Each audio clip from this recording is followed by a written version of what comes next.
¿Qué tal, queridas hermanas y hermanos en Jesucristo nuestro Señor?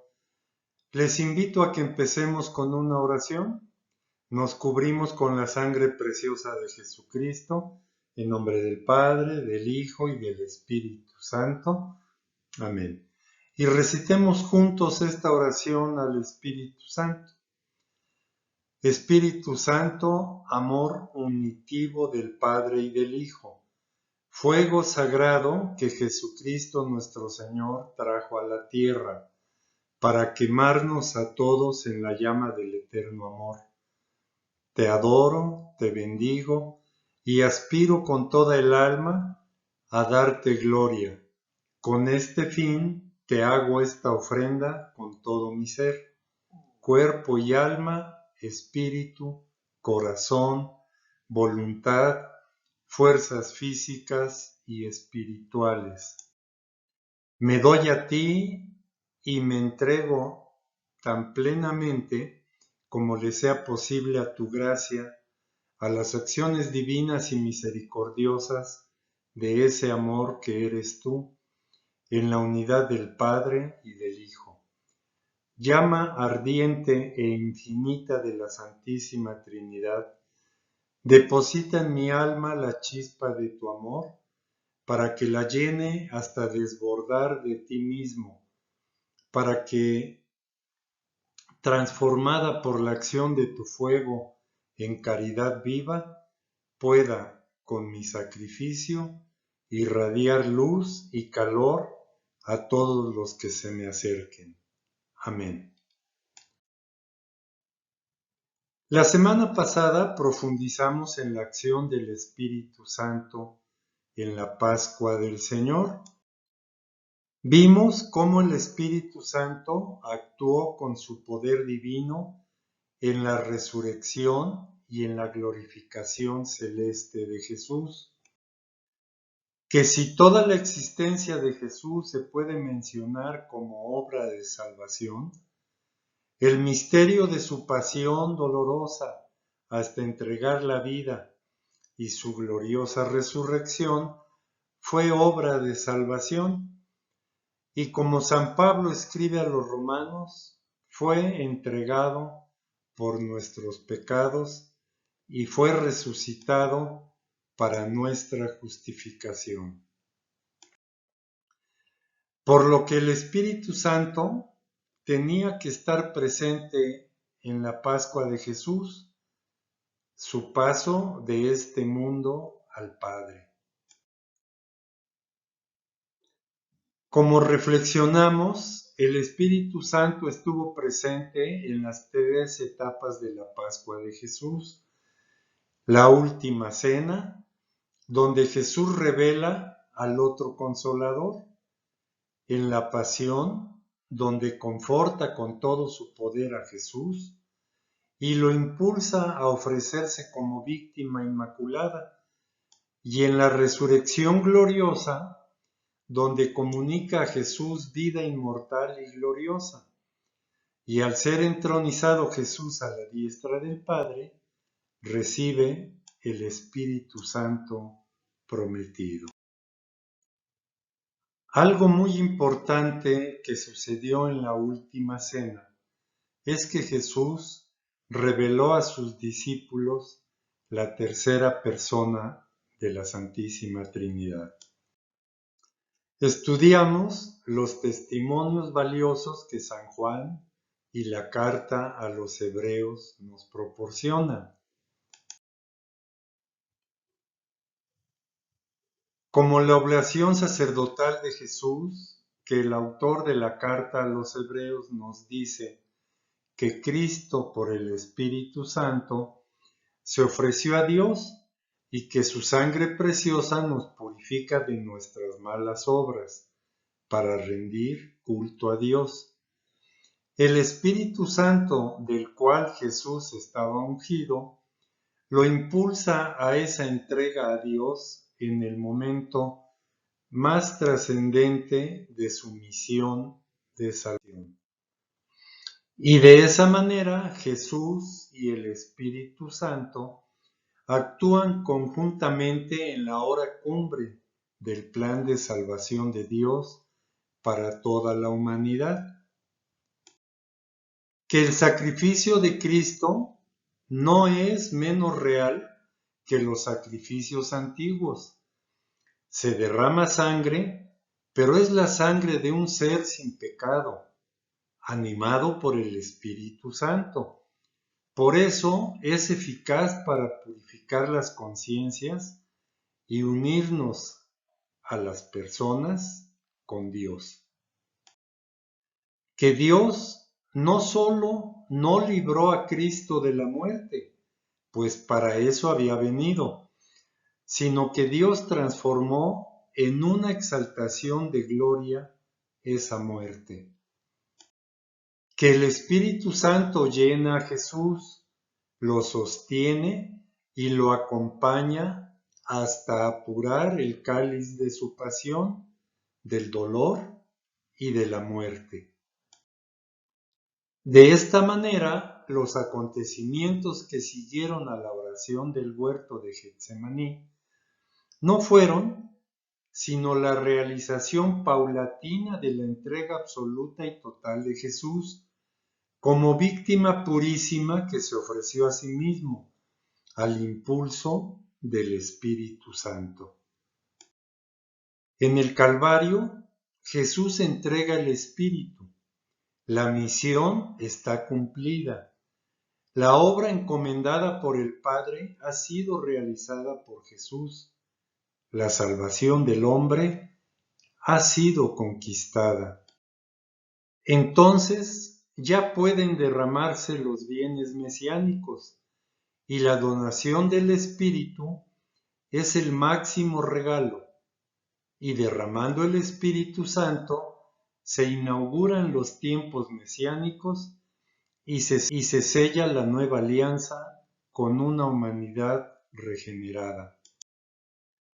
Que la sed que Jesús expresó era una sed de dar al mundo el don de Dios, de entregar el Espíritu Santo prometido y conquistado por Jesús al cumplir la misión de salvación y ser exaltado en la cruz. Jesús, al haber concluido su misión en la tierra, inclina su cabeza, da su vida y entrega el Espíritu Santo. Así, la primera comunicación de Espíritu Santo coincide con el instante augusto en que Jesús, entregando su vida, regresa al Padre. Reflexionamos también cómo los judíos, siendo escrupulosos por la observancia de la ley, le piden a Pilato que los cuerpos crucificados sean descendidos, ya que esa circunstancia de la ley urgía por dos motivos en ese año. Ese Shabbat coincidía con la celebración de la Pascua. Era un Shabbat muy importante. Vimos también que la lanzada que el soldado le da a Jesús ya no era necesaria, pues Jesús ya había muerto. Pero Juan encuentra en ello el cumplimiento de una profecía de la Escritura de Zacarías: mirarán al que traspasaron. Y al punto salió sangre y agua. Veíamos que esa sangre atestigua la realidad del sacrificio del Cordero que se ofreció por la salvación del mundo. Que esa sangre es la expresión de una deuda saldada, el precio de un rescate, el elemento para la remisión del pecado. En resumen, en la sangre que brotó del costado de Jesús, el evangelista San Juan contempla la entrega misma de Jesús en la cruz y discretamente alude a la donación de su sangre en la Eucaristía. En cuanto al agua, es para San Juan un símbolo del Espíritu, que por lo mismo el agua que brota del costado de Cristo es símbolo del Espíritu que es dado y enviado por Jesús glorificado, vuelto ya a su Padre.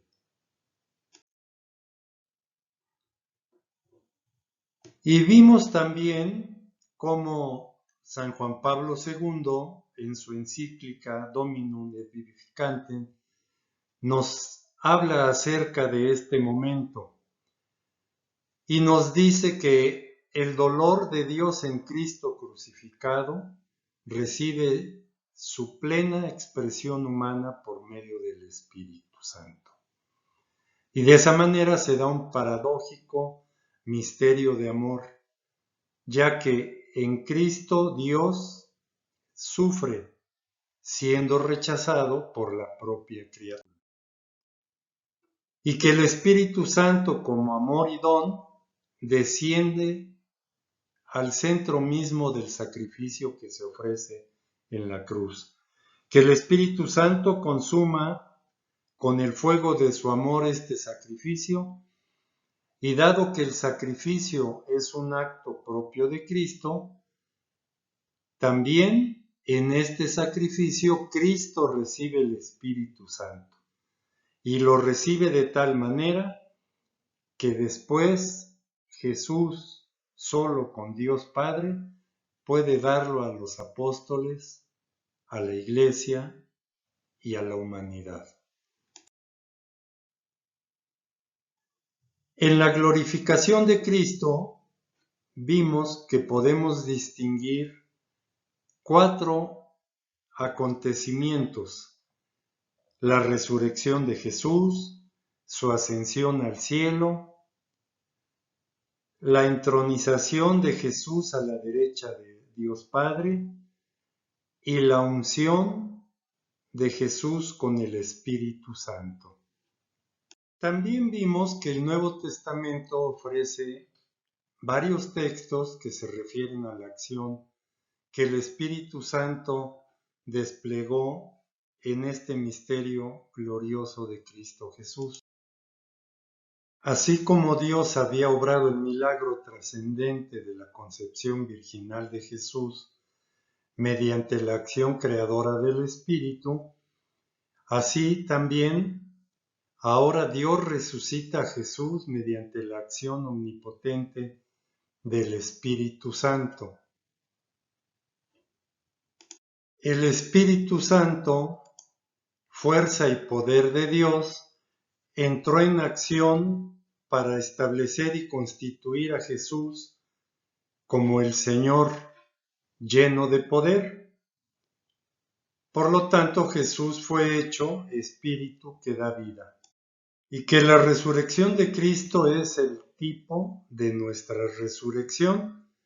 Por lo tanto, la resurrección de los cristianos será una obra trinitaria.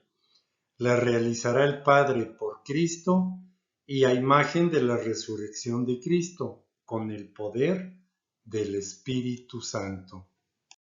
También reflexionamos que el misterio de la glorificación de Cristo termina en el cielo, a donde Jesús entra, es sentado a la derecha del Padre y recibe el Espíritu Santo, promesa del Padre. Que Pedro hace la confesión de que Jesús murió por nuestros pecados y que fue resucitado por el poder del Espíritu Santo y está sentado a la derecha de Dios.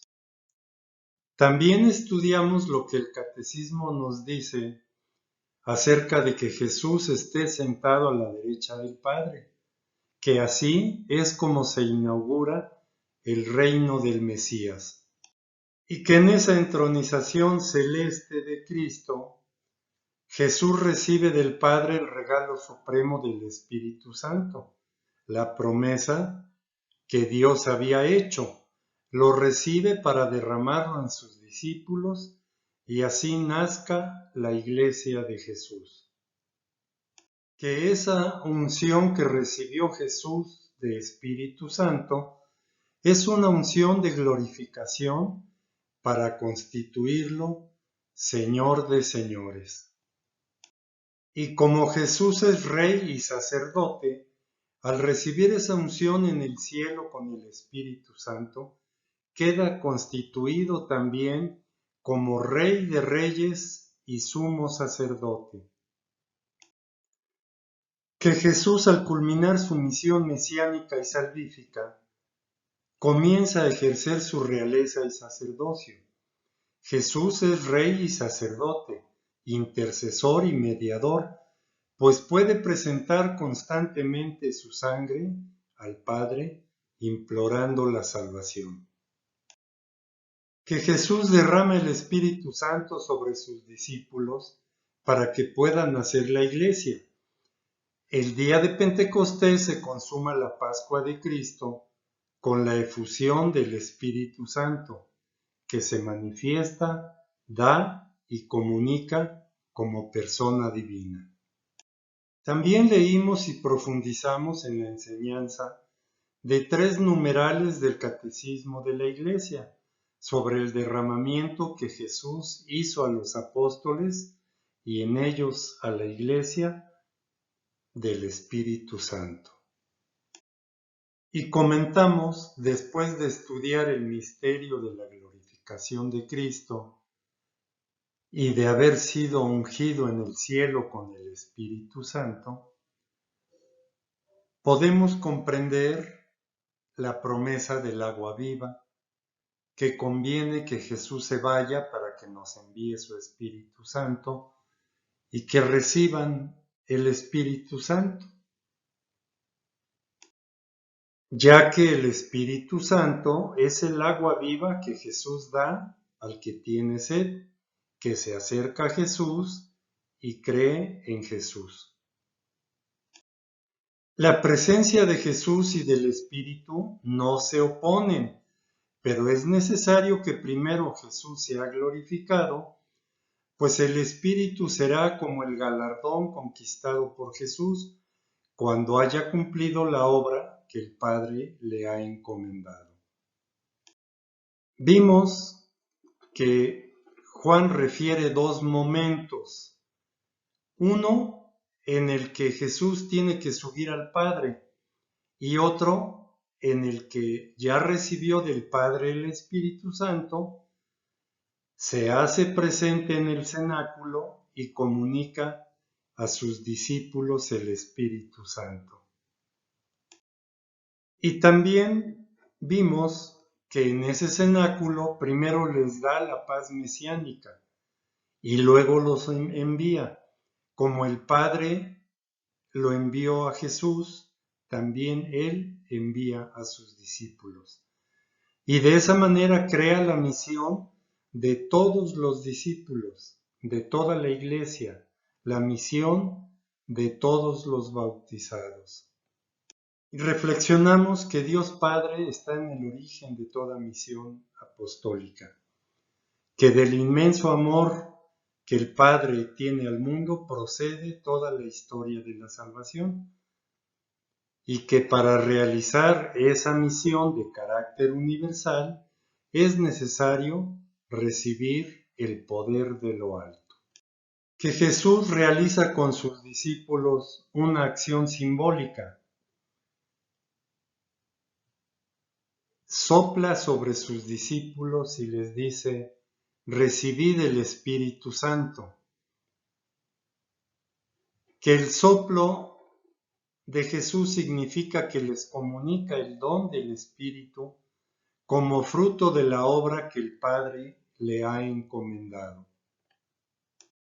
Que Jesús, lleno del Espíritu Santo, bautiza con ese Espíritu Santo a sus discípulos, y que esta efusión de Espíritu Santo a los discípulos constituye el clímax de los relatos de la pasión y de la resurrección de Jesús. reflexionamos que por ese Espíritu Santo que recibieron los discípulos, pueden perdonar o no perdonar los pecados, que es un poder real que recibieron para perdonar los pecados, que por ese perdón que pueden realizar los apóstoles, el Espíritu Santo viene al hombre y además de purificarlo, le infunde vida nueva, vida eterna y vida divina, que tiene origen en el Padre y brota de Jesús. Que al quedar llenos del Espíritu Santo los apóstoles, son transformados en Jesús, por lo que podrán quitar el pecado y bautizar en Espíritu Santo. Que desde ese día los discípulos pueden ir por el mundo a continuar la obra que el Padre le había confiado a Jesús, el Mesías, el Cristo. Pues ahora comencemos a estudiar nuestro tema de hoy, la revelación y la misión del Espíritu Santo. El cuarto evangelio, el Evangelio de San Juan, es neumatológico, es decir, revela el dinamismo del Espíritu. Más que subrayar la acción del Espíritu Santo en Jesús, como lo hacen los evangelios sinópticos, San Juan presenta a Jesús revelando la existencia del Espíritu de Dios como persona divina, persona diferente al Padre y diferente a Jesús el Hijo, y descubre su acción y operaciones en la comunidad de creyentes. Por lo que el Evangelio de Juan ofrece una rica teología del Espíritu Santo. En el Evangelio de Juan encontramos 10 temas principales. 1. Jesús es el que bautiza en Espíritu Santo. Y Juan dio testimonio diciendo: He visto al Espíritu que bajaba como una paloma del cielo y se quedaba sobre él. Y yo no le conocía, pero el que me envió a bautizar con agua me dijo: Aquel sobre quien veas que baja el Espíritu y se queda sobre él, ese es el que bautiza con Espíritu Santo. Y yo le he visto y doy testimonio de que este es el elegido de Dios.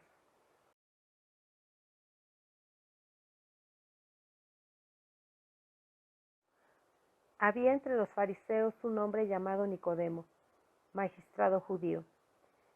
Fue este donde Jesús de noche y le dijo: Rabí, sabemos que has venido de Dios como maestro, porque nadie puede realizar las señales que tú realizas si Dios no está con él. Jesús le respondió: en verdad te digo, el que no nazca de lo alto no puede ver el reino de Dios. Dícele Nicodemo: ¿cómo puede uno nacer siendo ya viejo? ¿Puede acaso entrar otra vez en el seno de su madre y nacer? Respondió Jesús: en verdad te digo, el que no nazca de agua y de espíritu no puede entrar en el reino de Dios. Lo nacido de la carne es carne, lo nacido del espíritu es espíritu. No te asombres de que te haya dicho: tenéis que nacer de lo alto. El viento sopla donde quiere y oyes su voz, pero no sabes de dónde viene ni a dónde va. Así es todo el que nace del espíritu. Respondió Nicodemo: ¿cómo puede ser eso? Jesús le respondió: ¿tú eres maestro en Israel y no sabes estas cosas? En el siguiente tema, Juan nos presenta el Espíritu Santo, manantial de agua brotante de vida eterna. Estaba sentado junto al pozo. Era alrededor de la hora sexta. Llega una mujer de Samaria a sacar agua. Jesús le dice: dame de beber, pues sus discípulos se habían ido a la ciudad a comprar comida. Le dice la mujer samaritana: ¿cómo tú, siendo judío, me pides de beber a mí, que soy una mujer samaritana? Porque los judíos no se tratan con los samaritanos.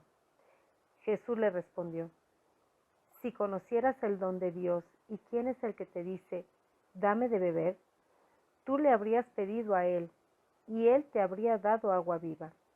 Le dice la mujer: Señor, no tienes con qué sacarla, y el pozo es hondo. ¿De dónde pues tienes esa agua viva?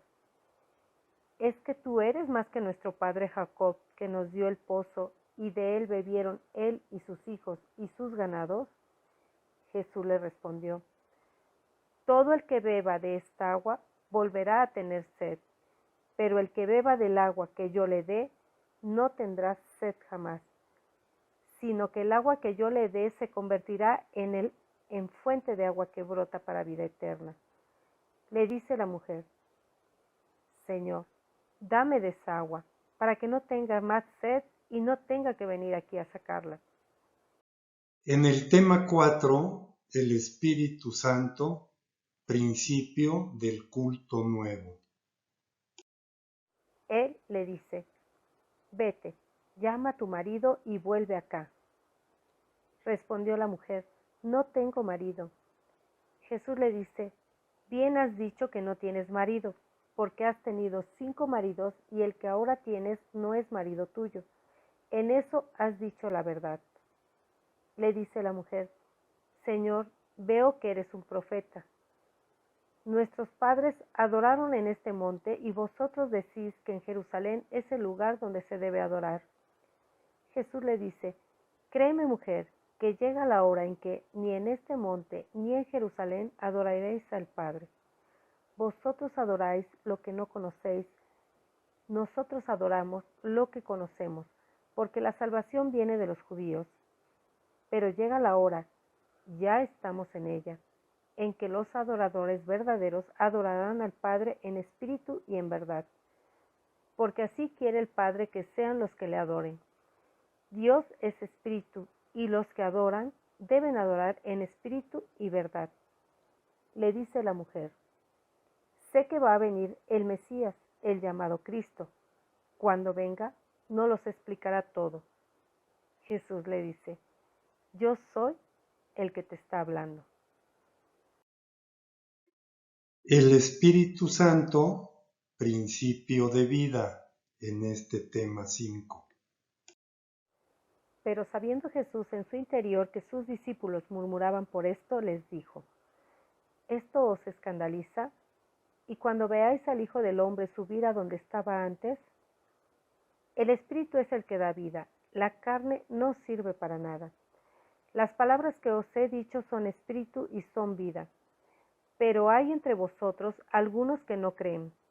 Porque Jesús sabía desde el principio quiénes eran los que no creían y quién era el que lo iba a entregar. Y decía: por esto os he dicho que nadie puede venir a mí si no se lo concede el Padre.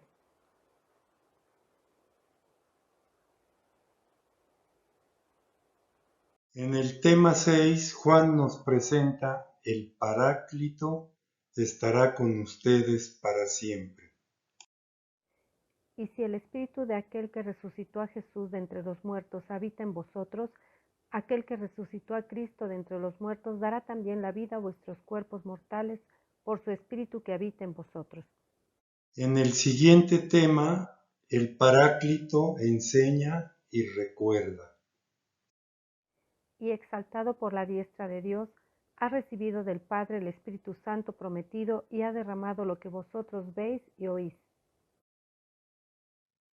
En el tema 8, el Paráclito dará testimonio de Jesús.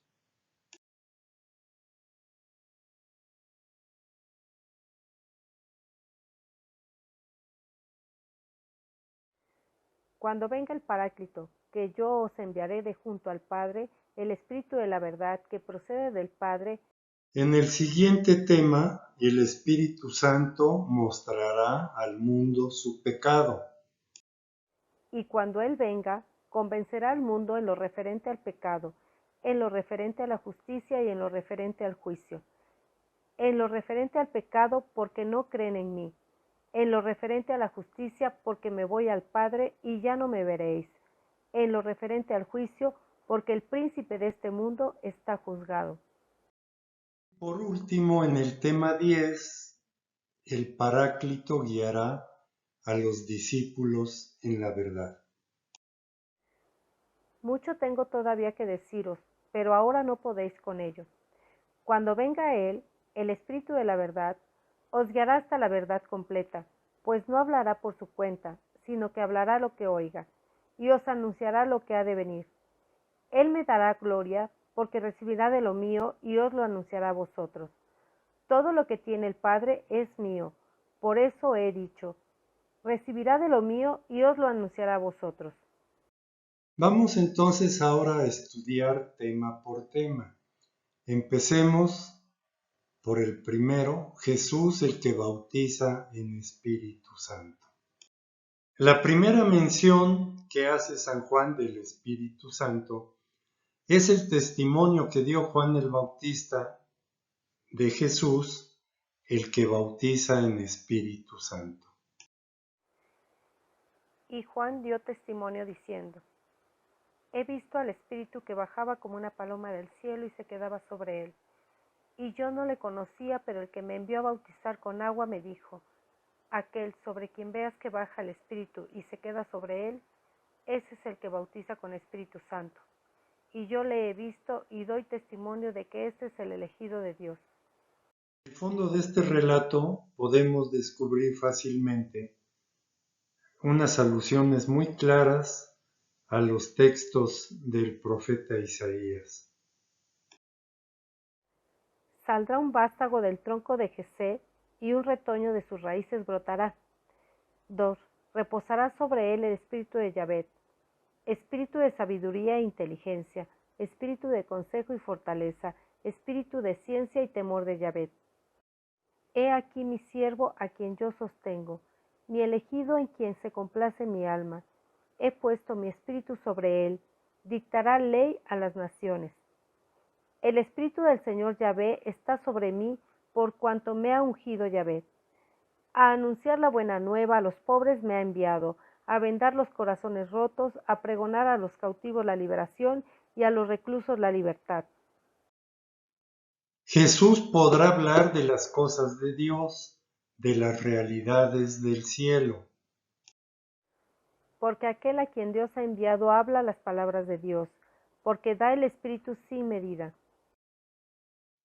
Enviado por el Padre y lleno con plenitud del Espíritu Santo, Jesús irá manifestando sus enseñanzas, los secretos, las palabras de Dios, entre las cuales está la revelación misma del Espíritu Santo. Y también lleno del Espíritu Santo, Jesús podrá realizar la misión mesiánica de bautizar en Espíritu Santo. Esta frase, que se encuentra en los 4 evangelios y también en el libro de los Hechos de los Apóstoles, sintetiza la obra mesiánica de Jesús. Yo os he bautizado con agua, pero él os bautizará con Espíritu Santo. Respondió Juan a todos diciendo, yo os bautizo con agua, pero viene el que es más fuerte que yo, y no soy digno de desatarle la correa de sus sandalias. Él os bautizará en Espíritu Santo y fuego. Y yo no le conocía, pero el que me envió a bautizar con agua me dijo, aquel sobre quien veas que baja el Espíritu y se queda sobre él, ese es el que bautiza con Espíritu Santo. Que Juan bautizó con agua, pero vosotros seréis bautizados en el Espíritu Santo dentro de pocos días. Me acordé entonces de aquellas palabras que dijo el Señor. Juan bautizó con agua, pero vosotros seréis bautizados con el Espíritu Santo. Bautizar es lavar, limpiar, purificar, pero bautizar en el Espíritu Santo, además de esa función purificadora, encierra otra realidad más positiva y superior que aparece en ciertos textos que son claves en el Antiguo Testamento. El profeta Isaías había anunciado: derramaré mi espíritu sobre tu linaje, mi bendición sobre cuanto de ti nazca. 4. Crecerán como en medio de hierbas, como álamos junto a corrientes de agua. Al fin será derramado desde arriba sobre nosotros espíritu. Se hará la estepa un vergel, y el vergel será considerado como selva. Reposará en la estepa la equidad, y la justicia morará en el vergel. El producto de la justicia será la paz, el fruto de la equidad, una seguridad perpetua. Y Ezequiel había proclamado: les daré un corazón nuevo y pondré dentro de ustedes un espíritu nuevo. Quitaré de su carne ese corazón de piedra y les daré un corazón de carne. Pondré dentro de ustedes mi espíritu y haré que caminen según mis mandamientos, que observen mis leyes y que las pongan en práctica. Vivirán en el país que di a sus padres. Ustedes serán mi pueblo y yo seré su Dios.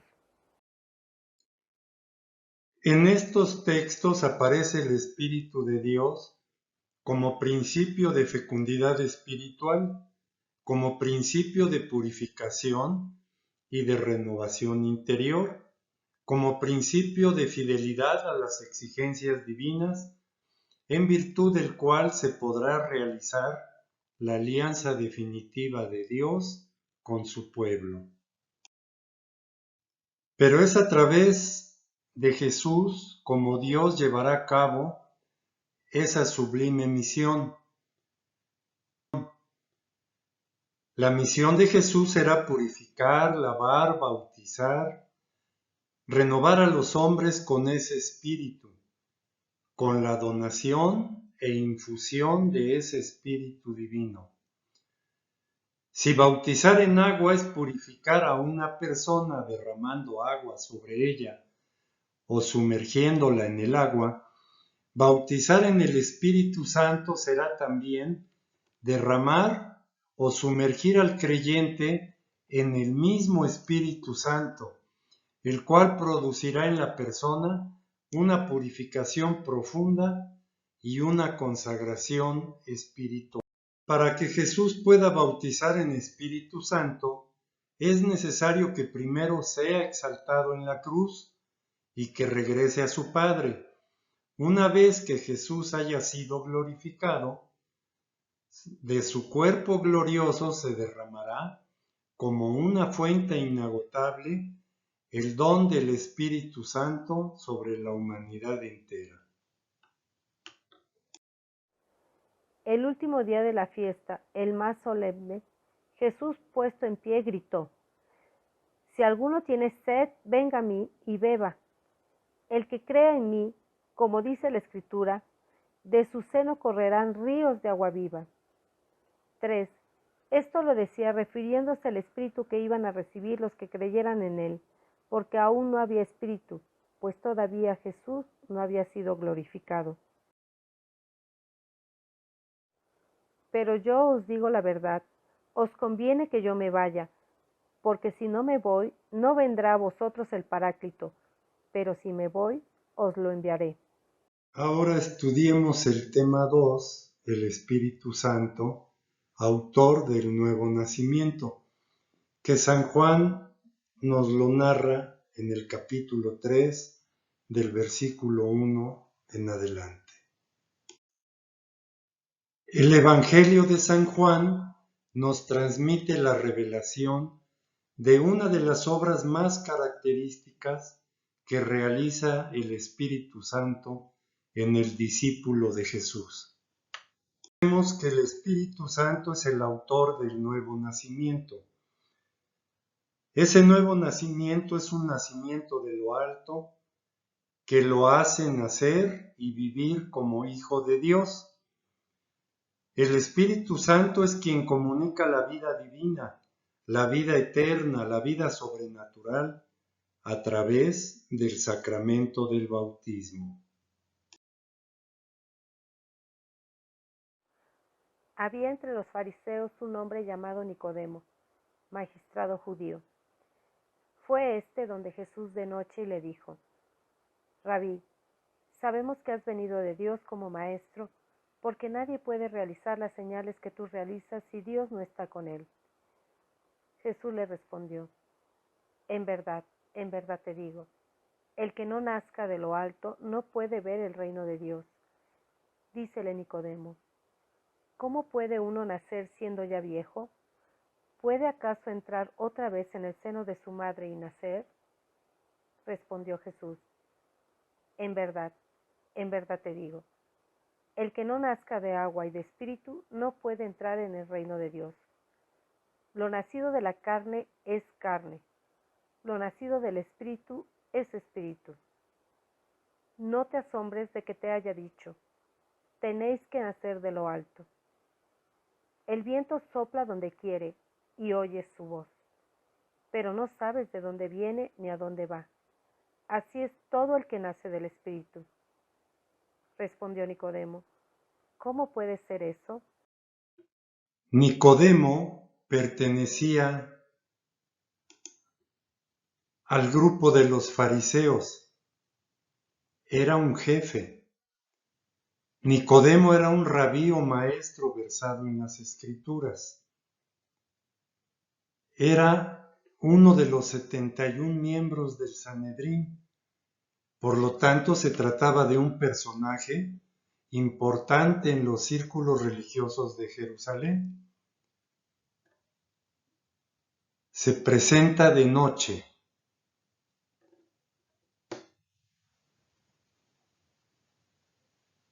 Este adverbio presenta un sentido espiritual. Nicodemo se muestra abierto al mensaje de Jesús, pues se acerca a él, pero viene de noche, pues su entendimiento está todavía en tinieblas respecto de Jesús. De Nicodemo dependerá dejarse iluminar por Jesús, que es la luz, y si es así, se establecerá en él la luz del día. La palabra era la luz verdadera que ilumina a todo hombre que viene a este mundo, pues todo el que obra el mal aborrece la luz y no va a la luz, pero que no sean censuradas sus obras. Pero el que obra la verdad va a la luz, para que quede de manifiesto que sus obras están hechas según Dios. Nicodemo se dirige a Jesús llamándolo rabí, es decir, maestro. Y a la intervención de Nicodemo, Jesús responde con tono solemne: en verdad te digo, quien no nazca de nuevo no puede ver el reino de Dios. La solemne frase en verdad te digo manifiesta que Jesús quiere hacer una afirmación de trascendencia, y así es. Jesús se sitúa en un nivel superior e invita a Nicodemo a escoger entre todo o nada, entre nacer de nuevo para participar del reino de Dios o ser excluido de él. La respuesta de Jesús indica implícitamente que Nicodemo le había preguntado qué hacer para entrar en el reino. La expresión original, si alguno no nace, declara una necesidad universal. El verbo traducido por nacer puede también tener el sentido de ser engendrado, y el adverbio de nuevo puede significar asimismo de lo alto. El texto del evangelista puede traducirse de las siguientes maneras: quien no naciere de nuevo, o quien no fuere engendrado de lo alto. La intención de Jesús era que se tratara de un engendramiento o nacimiento sobrenatural en la esfera de lo divino. Sin embargo, Nicodemo comprende la frase en el sentido quien no naciere de nuevo. Por eso le dice Nicodemo, ¿cómo puede uno nacer siendo ya viejo? ¿Puede acaso entrar otra vez en el seno de su madre y nacer? Nicodemo comprende la palabra de Jesús en el nivel biológico, natural y sensible, mientras que Jesús se movía en la esfera de lo espiritual. Esta incomprensión permite a Jesús desarrollar su pensamiento. Respondió Jesús, en verdad te digo, quien no nace de agua y espíritu no puede entrar en el reino de Dios. Nuevamente aparece el enfático en verdad te digo, y la necesidad absoluta subrayada por la expresión si alguno no nace. La afirmación nacer de nuevo de lo alto es explicada ahora como ser engendrado o nacer de agua y espíritu.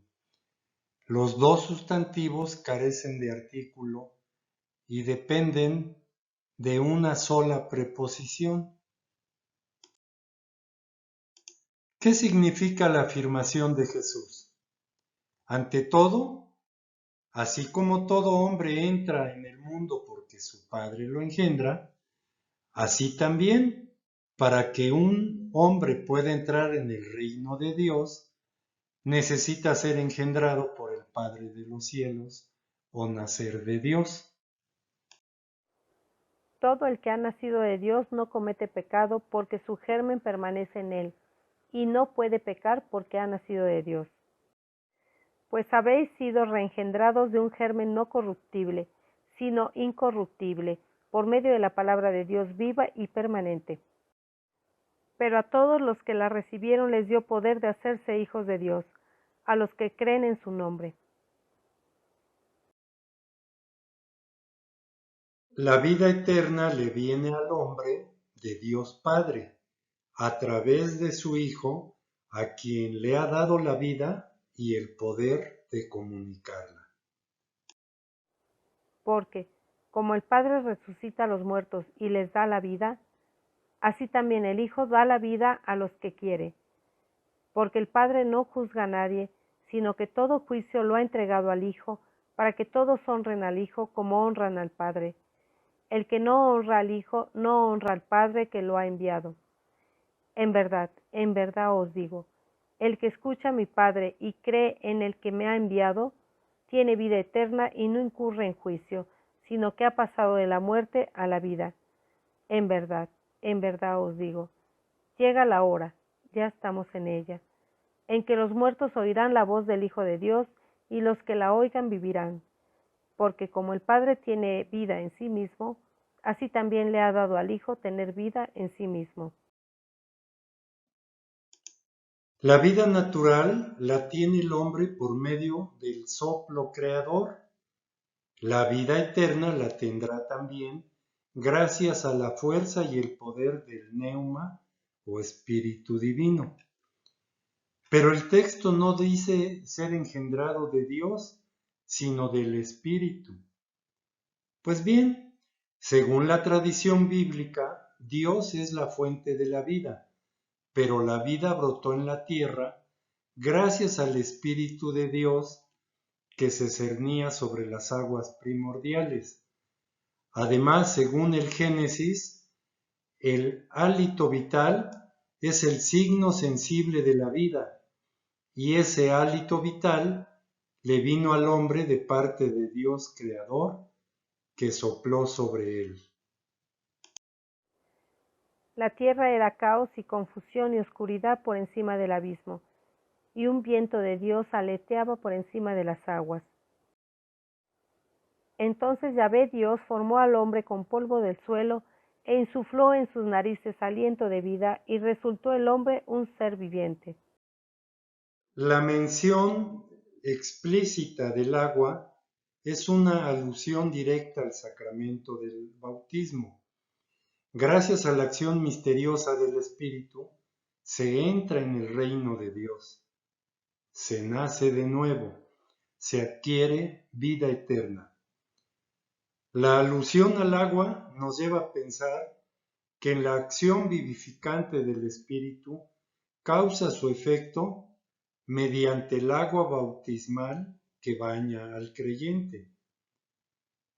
Y Jesús agrega, lo nacido de la carne es carne, y lo nacido del Espíritu, Espíritu es. Carne y espíritu expresan dos situaciones diversas en las que puede encontrarse el hombre entero. La persona total, podría decirse que el hombre o es carne o es espíritu, según se sitúe en el nivel de las realidades humanas o de las divinas. Dios es espíritu y los que adoran deben adorar en espíritu y verdad. Porque el Señor es el espíritu, y donde está el espíritu del Señor, allí está la libertad. El nacimiento según la carne hace nacer a la vida carnal, o sea, la vida natural que recibe de sus padres todo hombre que viene a este mundo. El nacimiento por la virtud del Espíritu hace nacer a una vida de orden superior, a una vida neumática o espiritual. El hombre, en toda su realidad humana, puede vivir en dos niveles. Puede vivir dos vidas que no se oponen, sino que se armonizan y complementan. Su vida natural o vida carnal, en virtud de la cual es hijo de sus padres, y su vida neumática o espiritual, en virtud de la cual el ser humano es hijo de Dios que le comunica su vida divina por el Espíritu Santo. El nacimiento nuevo o de lo alto es de por sí misterioso, pero no por ser misterioso deja de ser real. La comparación con el viento hace ver la realidad de este nacimiento espiritual. La palabra hebrea ruach como la griega neuma significan tanto viento como espíritu. De allí que resulta un juego de palabras que es vehículo de un sentido doble. El misterio del viento como el de la fecundidad intrigaba a los antiguos. El viento es algo misterioso, no se le puede sujetar, tiene sus propias leyes, sopla donde quiere, se escucha su silbido, no se sabe de dónde viene ni a dónde va, pero se tiene la experiencia de su realidad. Esta realidad es palpable. Así sucede con el que ha nacido del Espíritu. Su nacimiento es misterioso, depende solo de la voluntad del Espíritu, pero es algo real y su realidad llegará a palparse en sus efectos. Respondió Nicodemo, ¿cómo puede ser esto? Jesús le respondió, ¿tú eres el maestro de Israel y no conoces esto?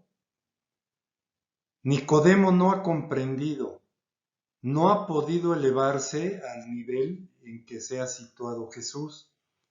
Permanece todavía en la noche, símbolo de la tiniebla en que había venido. El artículo determinado, el que acompaña a maestro, distingue a Jesús de Nicodemo. No es Jesús, sino Nicodemo, quien está investido con el título oficial de maestro, y sin embargo, no comprende todo esto. La incomprensión de Nicodemo es absoluta y total. Con esto el evangelista quiere enseñar que la inteligencia de las cosas de arriba es una gracia de Dios, es un don divino y requiere un cambio interior al impulso del Espíritu Santo. Con este tema, querida hermana, querido hermano, podemos identificarnos con Nicodemo. Probablemente tú y yo, muchos de nosotros católicos, entendíamos en un plano humano este nuevo nacimiento. Y gracias al estudio de este pasaje, podemos ahora entender ese plano espiritual en el que Jesús le dice a Nicodemo, y en Nicodemo a ti y a mí, y a todos los que con la gracia de Dios podemos nacer de nuevo. Les puedo compartir que a mí en lo personal, este nacimiento espiritual lo viví en un retiro en la Renovación Carismática Católica en el Espíritu Santo, en el que en un momento muy fuerte de invocar al Espíritu Santo, experimenté cómo esa fuerza de lo alto, ese poder de Dios actuó en mí y me dio la gracia de nacer a una vida nueva, una vida de gracia, a una nueva vida espiritual, y a partir de ese día pude ver el reino de Dios, cómo, iluminado por el Espíritu Santo, empecé a entender y a disfrutar la vida espiritual, a tener una nueva manera de vivir la fe. Empecé a comprender y a gustar la Eucaristía. Por consiguiente, también a gustar el sacramento de la reconciliación. Empecé a tener hambre y sed de la palabra de Dios. Te invito a que en este momento le des gracias al Espíritu Santo, si es que también tú ya has tenido esa experiencia de nacer del Espíritu Santo. Agradece que por los méritos de Cristo, por su pasión, su muerte y gloriosa resurrección, Dios te haya dado la gracia de nacer de nuevo, de nacer espiritualmente, para que el reino de Dios se haga presente en tu vida, en tu familia y en todas las actividades que realizas. Y si sientes que aún no has tenido esta experiencia, que también tú estás de noche acercándote a Jesús, que la Santísima Trinidad disponga todas las cosas para que en ti se realice ese nuevo nacimiento. Que el Espíritu Santo te regale esa experiencia de nacer de nuevo.